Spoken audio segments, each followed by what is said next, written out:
자, 오늘은 우리 열왕기상 20장 35절에서 43절 말씀 우리 함께 살펴보도록 합시다.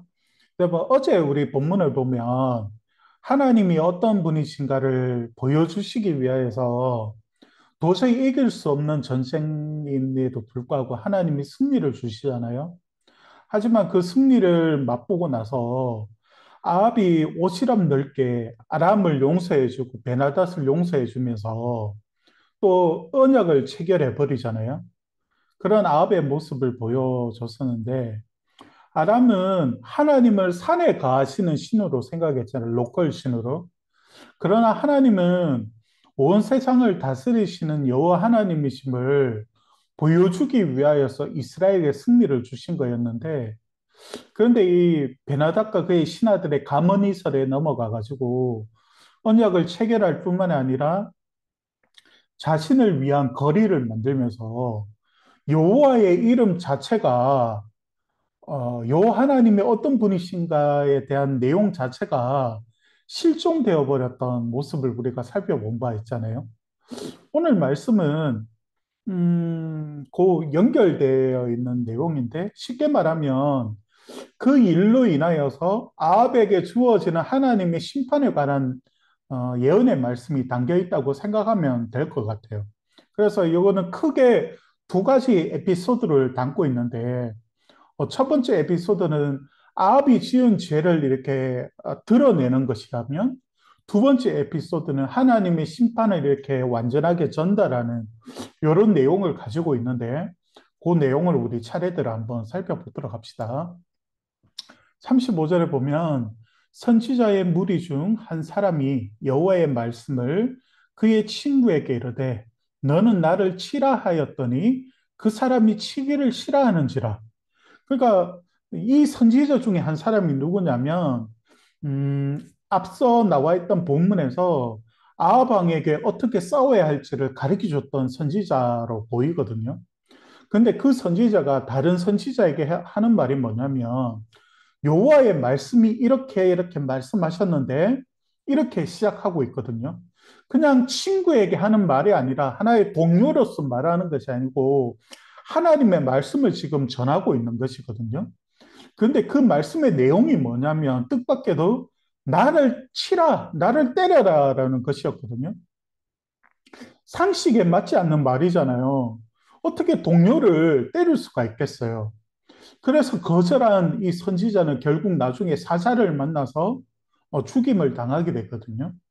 그러니까 지금 이 선지자가 했던 말은 단순한 말이 아니라 여호와의 말씀이라고 했다면 어떤 하나님의 의도가 있었는데 이 사람은 그 하나님 말씀에 순종하지 않는 모습을 보여줬거든요. 그게 바로 아합의 죄를 보여주는 것이었거든요. 우리 성경은 이렇게 되어 있죠. 선지자의 무리 중 한 사람 이렇게 되어 있는데 원래는 히브리 성경에는 원문에는 어떻게 되어 있냐면 선지자의 아들들 가운데 한 사람 이렇게 되어 있어요. 음, 선지자의 아들들 가운데 한 사람 이렇게 되어 있는데 그때 당시에는 선지자들이 모여 있는 학교와 오늘날의 학교와 같은 어떤 공동체가 있었거든요. 이게 열왕기 하에 보면 또 엘리사와 함께 모여 있는 공동체도 나오고 지금으로 말하자면 목사가 되기 위하여서 신학의 훈련을 받는 신학교와 같은 곳이 그때 당시에 선지자들이 모여 있는 공동체가 있었던 것 같아요.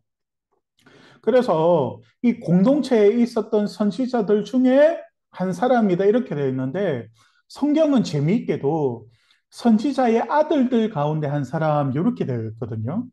요 아들이란 말은 지금으로 의역하자면 제사를 뜻하는 표현이었거든요.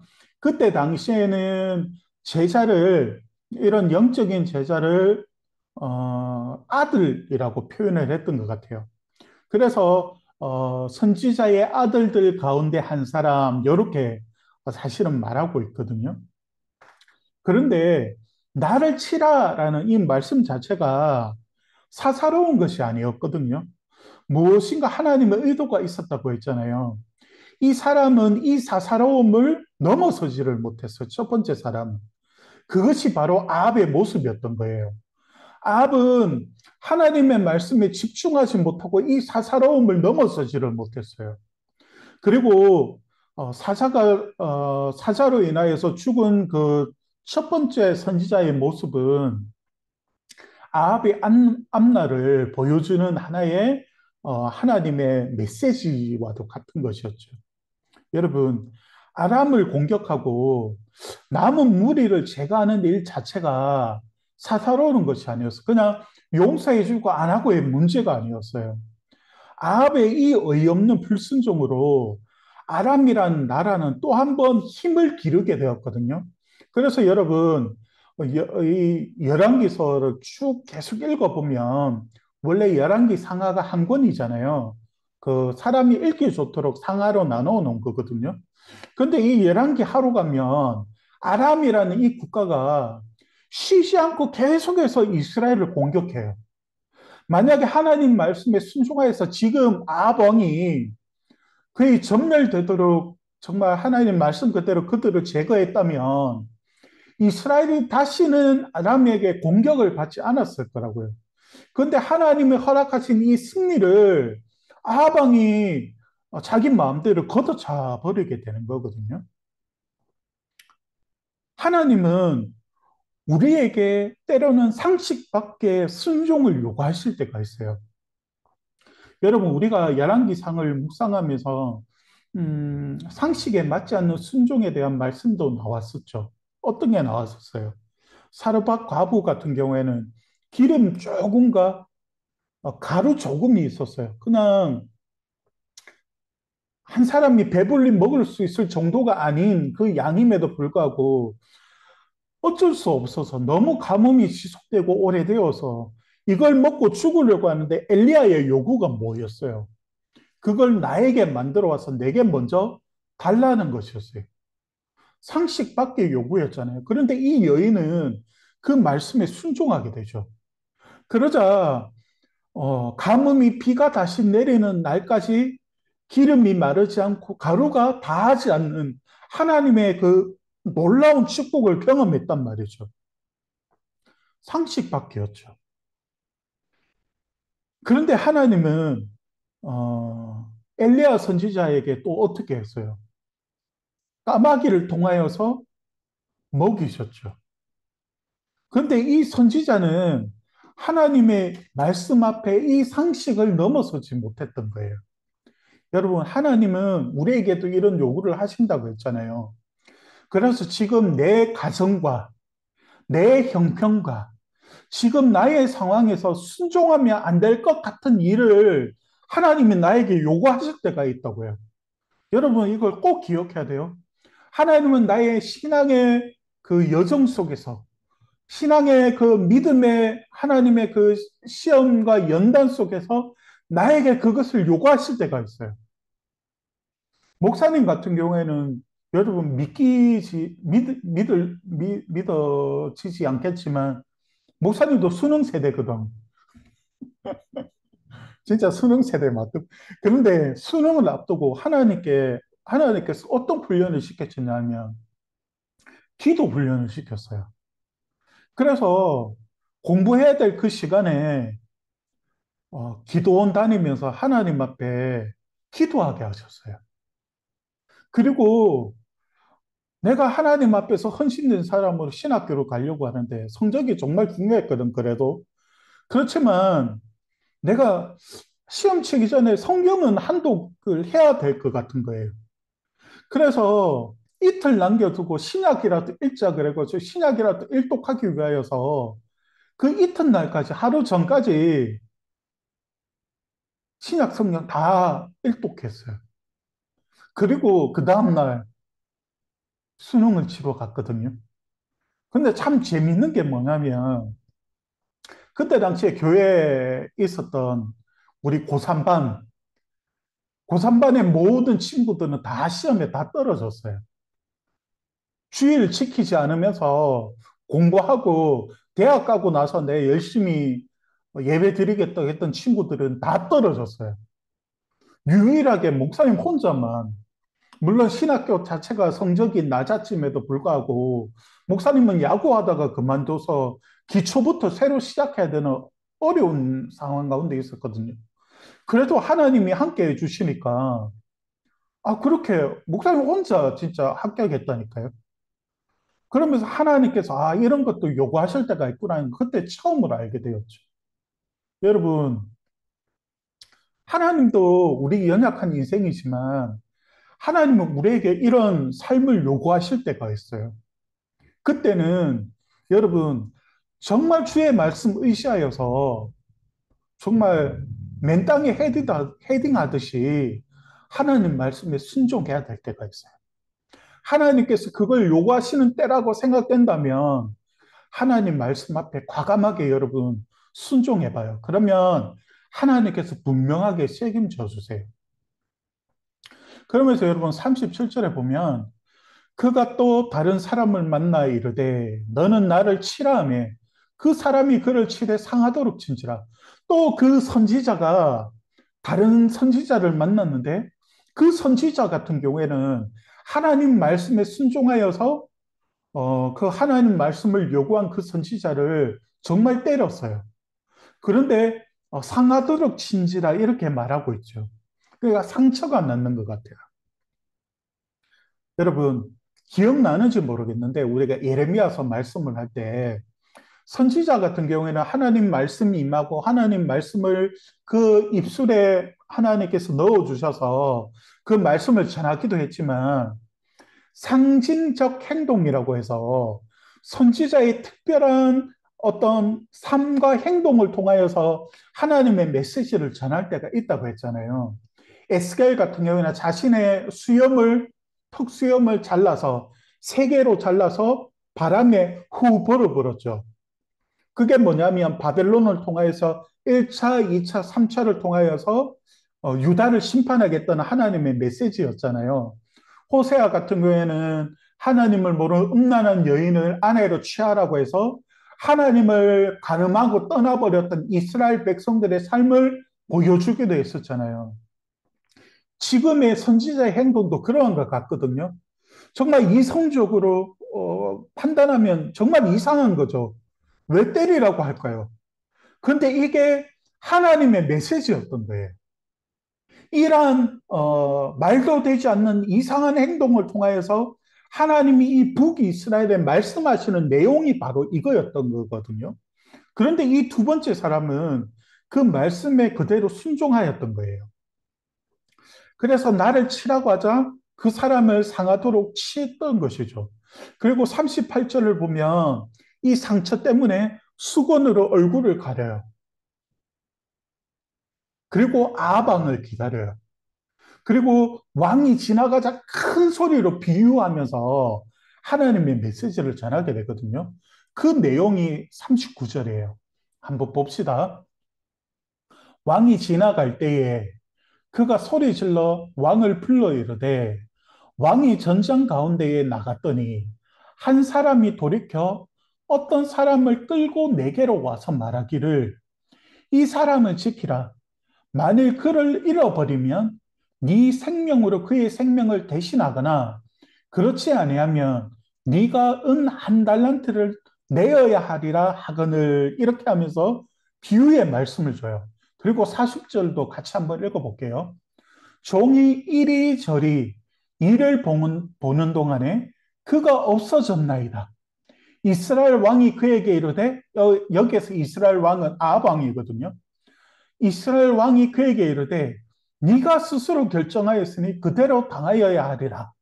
그러니까 네가 그 선택한 일이니까 네가 그 내용 그대로 네가 당해야 된다. 네 목숨을 대신하든지 은 한 달란트를 그에게 주든지 해라 이렇게 말하고 있는 거거든요. 여러분 봐요. 선지자는 지금 음, 전쟁터에서 온 사람처럼 모습으로 아합을 만나서 메시지를 전하잖아요. 그 내용이 뭐냐면 한 사람이 있는데 다른 어떤 사람이 이 포로와 같은 사람을 맡아달라는 부탁을 받았어요. 그런데 그 사람이 부탁하면서 어떤 말을 했냐면, 만약 이 사람을 놓치면 당신이 생명을 대신하든지 아니면 한 달란트를 내게 줘야 된다. 이렇게 요구했는데, 그 한 사람이 내가 그렇게 하겠다라고 대답을 한 거죠.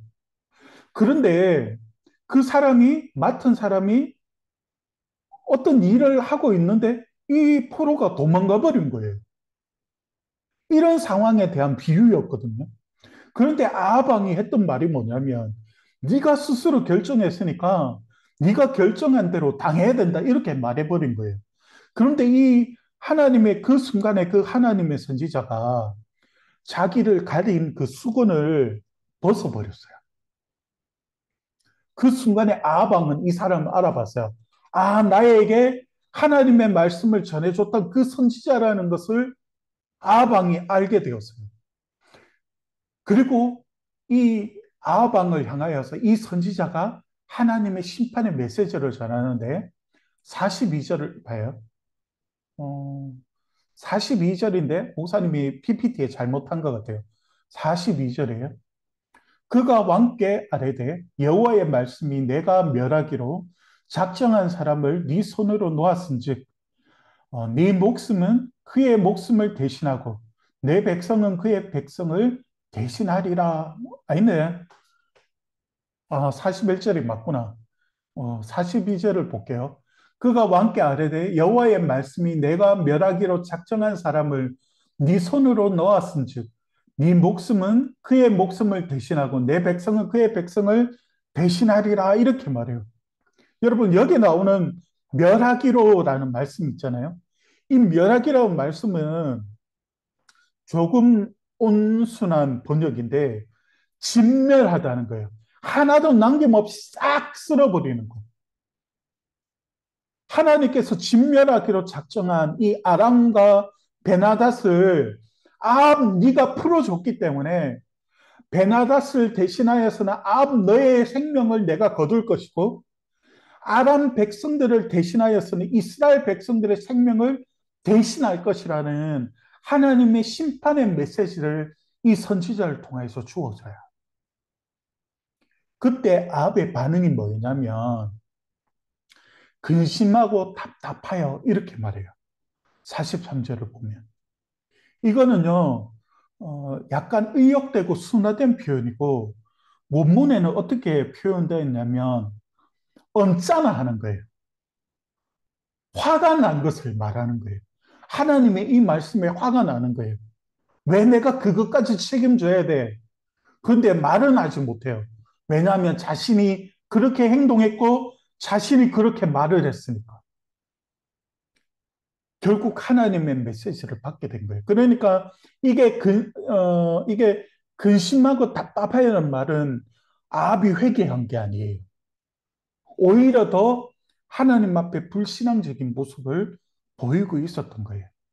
그러니까 아합은 자신이 한 행동이 아직도 얼마나 심각한 죄였는지를 깨닫지 못했던 거예요. 여러분, 하나님의 말씀은 절대적이거든요. 사사로운 게 아니에요, 하나님 말씀은. 그래서 우리 삶의 1순위가 뭐냐면 하나님의 말씀을 지키고 순종하는 것이 되어야 돼요.